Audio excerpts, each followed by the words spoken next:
تو یہ black hole کی دریافت بہت بڑی دریافت ہے. باقی جو لوگ اس کو دھکے سے وہ قرآن پاک کی آیات میں فٹ کرنے کی کوشش کرتے ہیں وہ ساری ہماری اسیسمنٹس ہی ہیں. اس طریقے سے ایک جس طرح سورۃ الواقعہ میں آیت وہ لے کے آتے ہیں نا، فلا اقسم بمواقع النجوم وانه لقسم لو تعلمون عظیم، میں قسم یاد فرماتا ہوں ان جگہوں کی جہاں پہ ستارے ڈوبتے ہیں، اور کاش تم جانتے ہوتے کہ یہ کتنی بڑی قسم ہے جو ہم نے یاد فرمائی ہے. تو بعض لوگوں نے اس آیت کو بلیک ہول کے ساتھ ریلیٹ کیا ہے کہ ستاروں کے ڈوبنے کی جگہ وہ بلیک ہولز ہیں جہاں پہ پوری پوری کہکشائیں غائب ہو جاتی ہیں. مے بھی ایسا ہو بھی سکتا ہے. جو پرانے مفسرین ہیں وہ اس کو ستاروں کی منازل کہتے ہیں. تو میرا موقف یہ ہے کہ قرآن پاک کی آیات آفاقی ہیں. ہمارے پرانے مفسرین کو اگر کوئی باتیں سمجھ نہیں آئی ہیں نا کسی مسئلے میں، اور ان کی جو اتنی آبزرویشن تھی اس میں ہی وہ فٹ کرتے تھے، وہ اپنی جگہ ٹھیک تھے. آج اگر کوئی نئی ڈسکوری ہوگی ہم اس میں اس لیے فٹ کرتے ہیں کہ اللہ تعالیٰ نے قرآن پاک کو قیامت تک کے لیے مسلمانوں یا انسانیت کی رہنمائی کے لیے رکھا ہوا ہے. ہر آنے والا وقت قرآن پاک کی نئی چیزیں لوگوں کے سامنے لے کے آئے گا. یہ جو علق کا ترجمہ ہمارے پرانے لوگ کیا کرتے رہے، اقرأ بسم ربک الذی خلق خلق الانسان من علق، تو وہ بعض لوگ پہلے ترجمہ کرتے تھے قرآن یعنی انسان کو اللہ تعالیٰ نے خون کی پھٹک سے پیدا کیا. حالانکہ علق کا یہ کوئی ترجمہ عربی کے اندر اس کے لیے کوئی لٹریچر کی بنیاد نہیں ہے. علق تو عربی میں کہتے ہیں سسپینڈڈ چیز کو، لٹکی ہوئی چیز. معلق اردو میں بھی ہم لفظ استعمال کرتے ہیں. اور اسی طریقے سے علق کا ترجمہ آج کی ایک یعنی ماڈرن دور میں عربک میں لیچ کے لیے بھی استعمال ہوتا ہے، جونک جو ہوتی ہے. اور اس کی اگر شکل کو دیکھیں آپ، یعنی جو ایمبریو ہے رحم مادر میں، وہ انیشلی سسپینڈڈ فارم میں لیچ کی شکل میں ہوتا ہے. تو اب جو نئے لوگ ترجمہ کر رہے ہیں وہ کہہ رہے ہیں ہم نے جونک نما سسپینڈڈ چیز کی حالت میں رحم مادر میں بچے کو، جنین کو، ایمبریو کو رکھا. تو وہ کہتے ہیں یہ تو پرانے والوں کو تو پتہ تھا، پرانوں کو نہیں، لیکن اللہ کو تو پتہ تھا نا. اور اللہ نے اس چیز کو قرآن پاک میں ایڈریس کیا ہے.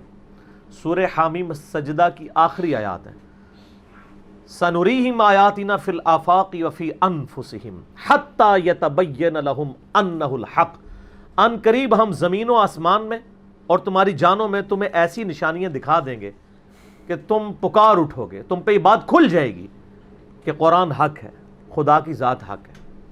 تو یہ ہر آنے والا زمانہ، ہر سائنٹیفک ڈسکوری خدا کی طرف لے کے جاتی ہے. میں اکثر کہتا ہوں نا کہ سائنس تو صرف ڈسکور کر رہی ہے. زلزلہ کس طرح آتا ہے؟ ٹیکٹونک پلیٹس کی ڈسٹربنس سے. اب اگر سائنس سے پوچھیں وہ ڈسٹربنس کون کرتا ہے، اس کا ٹائم پیریڈ کون ڈیفائن کرتا ہے، وہ کہتے ہیں it is physical phenomena of nature. اور فزیکل فینومینا آف نیچر کے پیچھے تو خدا ہے، وہ ڈیسائیڈ کرتا ہے. کائنات میں ہونے والی ہر چیز معجزہ ہے.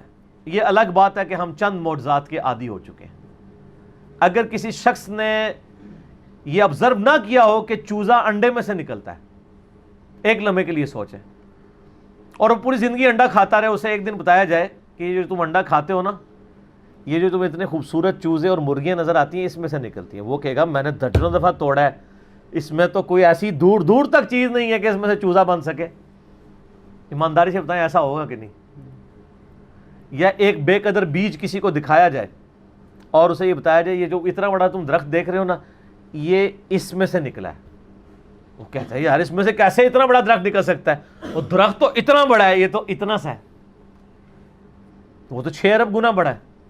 لیکن ہم عادی ہیں. آپ پھولوں کو دیکھیں، اگر پھول کسی کو جس کو یہ نہ پتا ہو یہ زمین کی کالی مٹی میں سے نکلتے ہیں، وہ کبھی بھی نہیں مانے گا کہ مٹی میں تو دور دور تک ایسی کوئی چیز نہیں ہے. فروٹ کو دیکھ لیں، کائنات کی ہر چیز ایک معجزہ ہے. یہ الگ بات ہے کہ ہم چند معجزوں کے عادی ہو چکے ہیں، اس لیے ہمیں وہ چھوٹے لگتے ہیں. ورنہ میں اللہ کی قسم اٹھا کے کہتا ہوں کہ مردے کا زندہ ہونا یہ چھوٹا معجزہ ہے، انڈے میں سے چوزے کا نکلنا اس سے بڑا معجزہ ہے. مردہ تو وہ پڑی ہوئی ہے لاش، وہی زندہ ہو رہی ہے نا.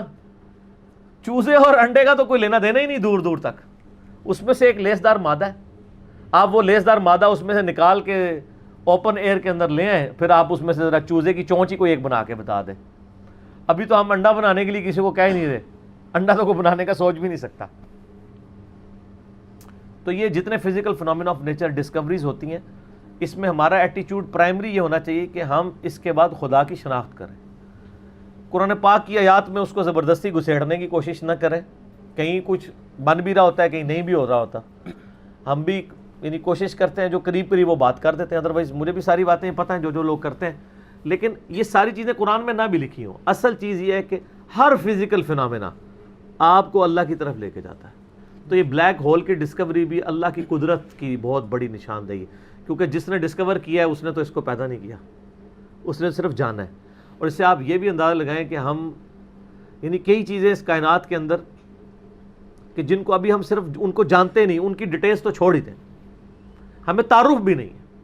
میں نے کئی دفعہ بتایا کہ اس کائنات کے اندر اس وقت 250 بلین گلیکسیز دریافت ہو چکی ہیں, 250 ارب. ان گلیکسیز میں سے ایک گلیکسی ہماری ملکی وے ہے, جس میں 300 ارب سے زیادہ سورج ہیں, جن میں سے ایک سورج یہ ہے, اور یہ سب سے چھوٹا سورج ہے. اس طرح کے 300 ارب سورج ہے, اور ایک ارب اتنا بڑا فگر ہے کہ اگر کوئی شخص 24 گھنٹے گنتی گنتا رہے نا, 25 سے 30 سال چاہیے ایک ارب گنتی گننے کے لیے. 24 گھنٹے اور کوئی کام نہ کرے. آپ 86,400 سیکنڈ, ہر سیکنڈ میں ایک دفعہ بھی گنے تو آپ 1 لاکھ کی بھی گنتی پوری نہیں کر سکتے, اور 25-30 سال تک گنتے رہے تو 1 ارب ہے. تو 300 ارب سورج ادھر ہیں, اور اس طرح کی 250 ارب گلیکسیز ہیں. اسی لیے سائنٹسٹ کہتے ہیں کہ سمندر کے ریت کے ذرے جو سمندر کے کنارے پہ ہیں وہ کم ہیں, کائنات میں جو سیٹلائٹس ہیں, سٹارز ہیں, وہ اس سے زیادہ ہیں. یہ اتنی بڑی کائنات ہے سر, کوئی امیجن نہیں کر سکتا. اور پھر اس کے اندر جو ہارمنی ہے سر, وہ سب سے بڑی بات ہے. کائنات خالی بنائی نہیں, بنا کے چھوڑ نہیں دی ہے, اتنی بیلنس ہے کہ وہ کسی کے چلائے بغیر چل ہی نہیں سکتی, اتنی بیلنس ہے. آپ کو اندازہ نہیں, یہ پوری گلیکسیز ایک دوسرے میں سے یوں گزر جاتی ہیں اور کوئی سٹار دوسرے سے نہیں ٹکراتا, جس میں اربوں سٹارز ہوں اور وہ گزر جائیں. سر آج تک ہمارے آباء و اجداد میں سے کسی نے سورہ کہ سورج نہ نکلا ہو, کبھی نہیں ایسا ہوا. سن ان لاز کا پابند ہے جو اللہ تعالیٰ نے اس کی ڈیسٹنی میں مقرر کر دی ہیں پچھلے 15 ارب سال سے. ود رسپیکٹ ٹو زمین, ظاہر ہے سورج تو نکلتا یا غروب تو نہیں ہوتا, ود رسپیکٹ ٹو زمین. سورج کا کوئی باپ ہے جو اس کو چلا رہا ہے؟ 15 ارب سال سے بغیر فیول کے وہ چل رہا ہے, اور اس کے اندر اتنی روشنی ہے کہ ہر سیکنڈ میں 50 کروڑ اٹامک بم کے برابر انرجی صرف ایک سورج میں سے نکل رہی ہے. اس طرح کے 300 ارب سورج ہیں, یہ ایک گلیکسی ہے, اور اس طرح کی 250 ارب گلیکسیز اور موجود ہیں. انبلیویبل ڈیٹا ہے. اور یہ تو وہ ہے جو ناسا نے بھی دریافت کیا ہے. ابھی آسمان تو پتہ ہی نہیں کہاں پہ ہے, اور یہ زمین کے اندر ہی آپ اس وقت صرف زمین کے اوپر 20 لاکھ مخلوقات کی سپیشیز دریافت ہو چکی ہیں. 2 ملین سپیشیز, یعنی اگر آپ گننا شروع کریں, انسان, گھوڑا, گدھا, کوا, چیل, مرغی, اس طرح آپ سپیشیز نباتات اور حیوانات کی گنے نا, ان کی سپیشیز کی تعداد 20 لاکھ 2 ملین ہے. پھر ایک سپیشیز وہ آگے پھر بلینز میں, انسان ہی 7-8 ارب ہے. زمین پہ صرف حشرات الارض, انسیکٹس اور کیڑے اتنے ہیں کہ ہر انسان کو اگر 20 کروڑ کیڑے دے دیے جائیں, 8 ارب کے قریب انسان ہے نا, ہر بندے کو کہا جائے 20 کروڑ لے لو کیڑے, تو اس سے زیادہ ہیں کیڑے. وہ تو صرف کیڑے کی بات ہو رہی ہے سر. تو یہ تو نہ ختم ہونے والا ڈیٹا ہے, اس پہ بہت بولا جا سکتا ہے. فی الحال ہم اس پہ ہی واپس آتے ہیں کہ آئنسٹائن کی جو ایک تھیوری تھی وہ آج پریکٹیکلی سامنے آ گئی ہے. کاش آئنسٹائن کوئی حافظہ اللہ ہوتا یا رحمہ اللہ ہوتا تو ہم بھی خوش ہو رہے ہوتے. خیر, ہم یعنی ان کی جو خدمات ہیں وہ تو ان کو تو اپریشیٹ کرتے ہیں, کوئی شک نہیں ہے. بالے ان چیزوں سے ہمیں یہ بھی پتہ چل گیا کہ علم غیب کسی کے پاس نہیں ہوتا, اللہ تعالیٰ ایکوائرڈ نالج کے ذریعے کسی کو علم دے دے. ورنہ یہ ساری ڈسکوریز جو آج کل کی ماڈرن ایج میں ہے, پرانی ایج میں تو مسلمانوں نے بھی کچھ کی ہیں, لیکن ماڈرن ایج میں مسلمانوں کی کوئی دور دور تک کنٹریبیوشن ان چیزوں میں نظر نہیں آتی ہے. تو اس کا تعلق مسلمان یا کافر ہونے سے نہیں ہے, ایفرٹ کے ساتھ ہے. انسان کے لیے وہی ہے جس کی وہ ایفرٹ کرتا ہے. باقی ان ساری چیزوں کے بعد خدا کا تعارف کرنا چاہیے. کسی بھی خوبصورت چیز کو دیکھیں سبحان اللہ بولیں کہ یہ پاک یا بے عیب یا حیران کن نہیں ہے. حیران کن تو وہ ہستی ہے اور بے عیب تو وہ ہستی ہے جس نے اسے پیدا کیا ہے، جس نے اسے کریشن ایکس نہیلو کیا ہے، عدم محض سے وجود بخشا ہے۔ تو خدا کا تعارف ان چیزوں سے ہوتا ہے۔ تو میں یہی اس کے اوپر میسیج دوں گا کہ بلیک ہول کی ڈسکوری آپ کو ایک اللہ تعالیٰ کی نئی شان، کل یوم ہوا فی شان، یہ آپ کے اوپر کھول رہی ہے۔ ٹھیک ہوگا جی؟